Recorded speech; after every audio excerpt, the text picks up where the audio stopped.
নমস্কার বন্ধুরা, সিন গার্ডেনের পক্ষ থেকে আবার চলে এসেছি আপনাদের কাছে। আজকে একটা আলাদা গাছ নিয়ে, সেটা হচ্ছে ইমপ্রেশন গাছ। এই ইমপ্রেশন গাছ এই যে দেখতে পাচ্ছেন, দুই ধরনের আছে, আমার আরো লাগানো আছে অন্য জায়গায়। আজকে এই দুটোকে নিয়ে আপনাদের ভিডিও দেখাচ্ছি। এই গাছগুলো কিন্তু খুব রৌদ্র পছন্দ করে না, মানে খুব তীব্র রোদ যখন, তখন কিন্তু ঠিক মতো এরা রোদটা পছন্দ করতে পারে না। ওই জন্য হালকা রোদ্রেই এরা হয়। আবার যেখানে রোদ আসছে না কিন্তু ভালো আলো আছে, সেখানেও কিন্তু এই গাছ সুন্দর হয়। এই জন্য যারা ধরেন ভাড়া বাড়িতে থাকেন, ফ্ল্যাট বাড়িতে থাকেন, তারা হয়তো ছাদে লাগাতে পারছেন না, কিন্তু তাদের জানলা আছে, জানলায় লাগাতে পারেন, যেখানে আলোটা ভালো আসে। ডাইরেক্ট রোদ দরকার নেই, আলো আসলেও হবে। ওই জন্য আপনি যদি জানলায় জায়গা থাকে, জানলায়, ব্যালকনিতে, যেখানে হয় কিন্তু আপনারা এই গাছ লাগাতে পারবেন এবং সুন্দর এইভাবেই হবে। এই গাছটা যেমন বেশি রোদ জল কিন্তু কিছুই পছন্দ করে না, যেমন বেশি রোদ পছন্দ করে না, তেমনি কিন্তু বেশি জলও পছন্দ করে না। বেশি জল পড়লে কিন্তু গাছটা আস্তে আস্তে গলে যেতে পারে, নষ্ট হয়ে যায়। এই জন্য এই জলটা একটু দেখে দিতে হয় এবং রোদ থেকে রোদে রাখতে হবে, রোদে রাখতে পারেন, কিন্তু যেন কড়া যেখানে রোদ পড়ছে সেই জায়গা থেকে একটু হালকা আলো ছায়ার মধ্যে রাখতে গেলে কিন্তু খুব সুন্দর হয় গাছটা। এবার হচ্ছে কিভাবে আমি গাছটা লাগাবো, কিভাবে করব। গাছটা আপনি নার্সারি থেকে নিয়ে আসছে, ডাইরেক্ট কিন্তু আপনি গাছ লাগাবেন না। ছোট টবে পাওয়া যায় নার্সারি থেকে। আমি যেমন নিয়ে এসেছিলাম, এই যে একটা চারা নিয়ে এসেছি, দেখাচ্ছি আপনাদের। এরকম নিয়ে এসে ডাইরেক্ট কিন্তু আমি কোনো টবে লাগাইনি। আগে এটাকে, ছোট চারাটাকে বালির মধ্যে আমি রেখেছি। বালির মধ্যে রাখতে গেলে এর নিচ থেকে যখন শিকড় বেরিয়ে যাবে, ছোট টবটা নিচ থেকে শিকড় বেরিয়ে গেলে সেই সময় আমি ডাইরেক্ট বড় টবে দিব না, তখন আমি 4 ইঞ্চি পটে দিব। 4 ইঞ্চি পটে দিতে গেলে সেই 4 ইঞ্চি পটে কিন্তু কোনো খাবার দিয়ে মাটি তৈরি করার বেশি দরকার নেই, শুধু গোবর সার 50%, 50% মাটি, এইটুকু দিয়ে আপনি 4 ইঞ্চি টবে বসিয়ে দেন। দিন 15 ওইভাবে রাখতে হবে আপনাকে, তখন কিন্তু এক্সট্রা কোনো খাবারের দরকার নেই, গাছটা লেগে যাবে। তারপরে আপনি খাবার দেন, তারপরে নেক্সট হচ্ছে পটে চেঞ্জ করব। ঠিক আছে, তার আগে দেখাই, এই যে টবটাকে আমি ছোট টবে নিয়ে এসেছিলাম, নিয়ে এসে আমি দিন 10 কিন্তু এইভাবে আমি এর মধ্যে রেখে দিয়েছিলাম, ছোট এই বালি দিয়ে এই পটে রেখে দিয়েছি। আপনাকে দেখাচ্ছি, এই দেখেন, এই গাছটা কিন্তু শিকড় বেরিয়ে গেছে আমার নিচ দিয়ে, এই ইমপ্রেশন গাছের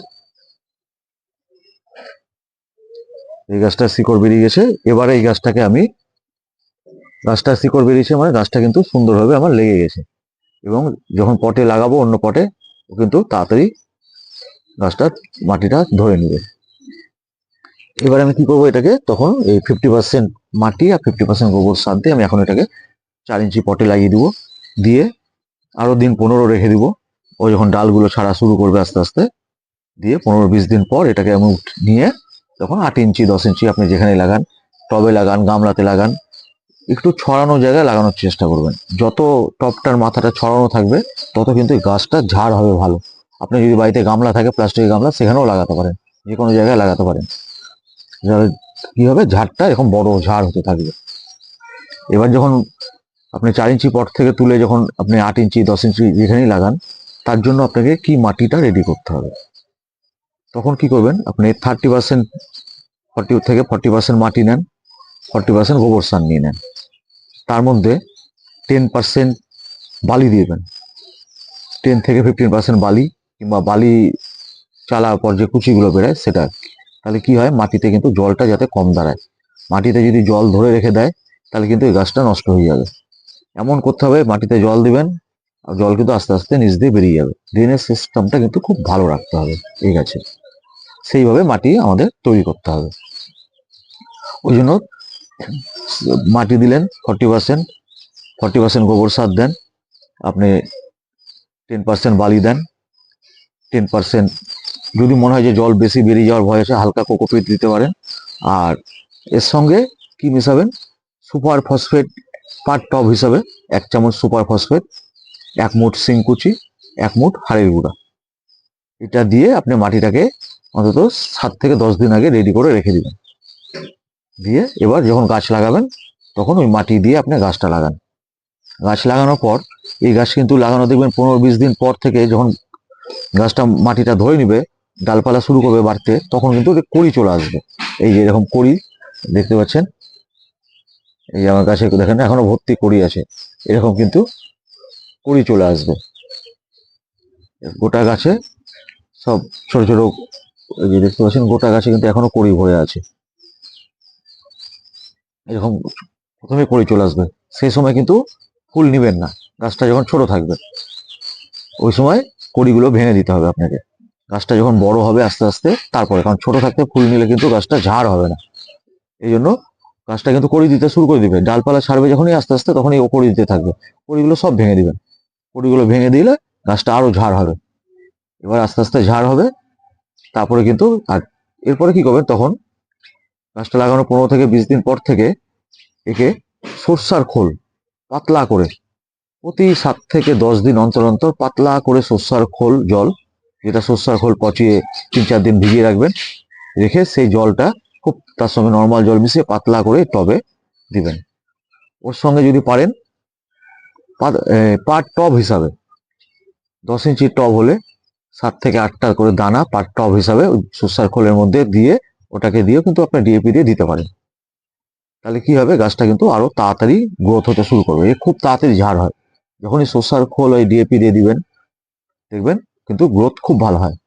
ওর সঙ্গে যদি মনে হয় যে গাছ কম বাড়ছে, গাছ খাওয়া নিতে পারছে না, ওই সর্ষার খোলের মধ্যে কিন্তু 1 চামচ সুপার ফসফেট দিয়ে দিবেন। সুপার ফসফেটটা দিলে কি হবে, গাছের শিকড়ে কিন্তু গ্রোথটা বাড়বে, তাহলে কিন্তু গাছ ভালো খাবার টানতে পারবে মাটি থেকে। গাছ যত খাওয়ার সঙ্গে করতে হবে ও শিকড় শক্তিশালী থাকবে, তত কিন্তু গাছ বড় হবে। গাছের শিকড় কিন্তু শক্তিশালী না হলে কিন্তু গাছ মাটি থেকে যতই খাবার দেন ও কিন্তু খাবার সংগ্রহ করতে পারবে না। ওই জন্য মাথায় রাখতে হবে আমাকে ফসফরাস জাতীয় খাবার দিয়ে কিন্তু শিকড়কে আমাকে ঠিক রাখতে হবে, শক্তিশালী রাখতে হবে, তবেই কিন্তু গাছ যে খাবারই দেন ও সংগ্রহ করতে পারবে এবং খুব তাড়াতাড়ি বাড়বে। ওইভাবে খাবার দিয়ে আপনি সুপার ফসফেট দেন, তার মধ্যে একটু ডিএপি দিয়ে এই সর্ষার খোল পচা জল আপনি 10 দিন অন্তর অন্তর দিতে থাকেন, আর কিচ্ছু করতে হবে না। শুধু একটা ওষুধ হিসাবে বলবো, ওষুধ হিসাবে যদি এই গাছে একটু ফাঙ্গাস লাগার ভয় থাকে, যদি মনে হয় ওরকম, আপনি মাসে 2বার করে 15 দিন অন্তর অন্তর যে কোনো ফাঙ্গিসাইড বাজার থেকে এনে একবার করে ভালো করে স্প্রে করে দেন। টবে দিলে একটু দিতে পারেন, আর গাছটাকে ভালো করে ফাঙ্গিসাইড দিয়ে স্প্রে করে দেন, তাহলে দেখবেন আর কোনো প্রবলেম হবে না। এই গাছে আর অতিরিক্ত কিচ্ছু দরকার নাই, কোনো হাবিজাবি খাবারের দরকার নাই। এইটুকু দিতে পারলে মাটি রেডি করে নিচ্ছেন, সিংকুচি হাড়ে গুঁড়া সুপার ফসফেট দিয়ে, আর ওই 10 দিন অন্তর অন্তর খোল পচা এগুলো দেন, দিলেই দেখবেন আপনার গাছ কিন্তু এইভাবে ফুলে ভরে থাকবে। এই গাছটা খুব ভালো হয় শীতের সময়। শীতের সময় কিন্তু আপনার ছাদকে ভরিয়ে রাখবে এরকম একটা খুব সুন্দর গাছ। এই একটা গাছ যদি এরকম 7-8টা গাছ আপনি ছাদে রাখতে পারেন, আপনি কিন্তু 5 থেকে 6 মাসের অনবরত ফুল পাবেন। আপনি মোটামুটি সেপ্টেম্বর শেষে কি অক্টোবরের দিকে লাগিয়ে দেন, আপনি জানুয়ারি ফেব্রুয়ারি মার্চ পর্যন্ত কিন্তু এটা চলতেই থাকবে। দেখেন ফেব্রুয়ারি মাস পড়ে গেছে, ফেব্রুয়ারি মাসে এখনো আমার এই ফুল, এটা কিন্তু মার্চ পর্যন্ত চলবেই, এই ফুল কিন্তু ফুটতেই থাকবে। এরকম অনেক রকম কালার পাওয়া যায় এই গাছে, প্রচুর ফুলের কালার হয়, সেইভাবে কালার লাগাবেন, এ কিন্তু আপনার কন্টিনিউ আপনি মার্চ পর্যন্ত কিন্তু দিতে থাকবে। এবং যদি রাখতে পারেন খুব ভালো, আস্তে আস্তে রাখতে পারলে কিন্তু আস্তে আস্তে ফুল দিতে থাকবে। কিন্তু একটা জিনিস, জল বেশি দিবেন না এই গাছে, কিন্তু জল বেশি পড়তে গেলে কিন্তু এই গাছ আস্তে আস্তে নষ্ট হয়ে যায়, ও জল বেশি সহ্য করতে পারে না। এবং এই জানুয়ারি ফেব্রুয়ারি মার্চের দিকে যে কড়া রোদ, সে কড়া রোদও রাখার দরকার নেই, একটু আলো ছায়ার মধ্যে রাখবেন, এই গাছ কিন্তু সুন্দর থাকবে। ঠিক আছে বন্ধুরা, আজকে ইমপ্রেশন গাছ নিয়ে দেখালাম, কেমন লাগলো কিংবা কিছু জানার থাকতে গেলে অবশ্যই জানাবেন, এবং কেমন লাগলো আমার কমেন্ট করে জানাবেন। আচ্ছা, যদি ভালো লাগে ভিডিওটা অবশ্যই ভিডিওটাকে লাইক করবেন এবং আমার চ্যানেলকে সাবস্ক্রাইব করবেন। এবং যারা নতুন দেখছেন, যারা পুরাতন আছেন তারা তো করেছেন, এবং যারা নতুন দেখছেন অবশ্যই একটা করে সাবস্ক্রাইব অবশ্যই করবেন। নমস্কার।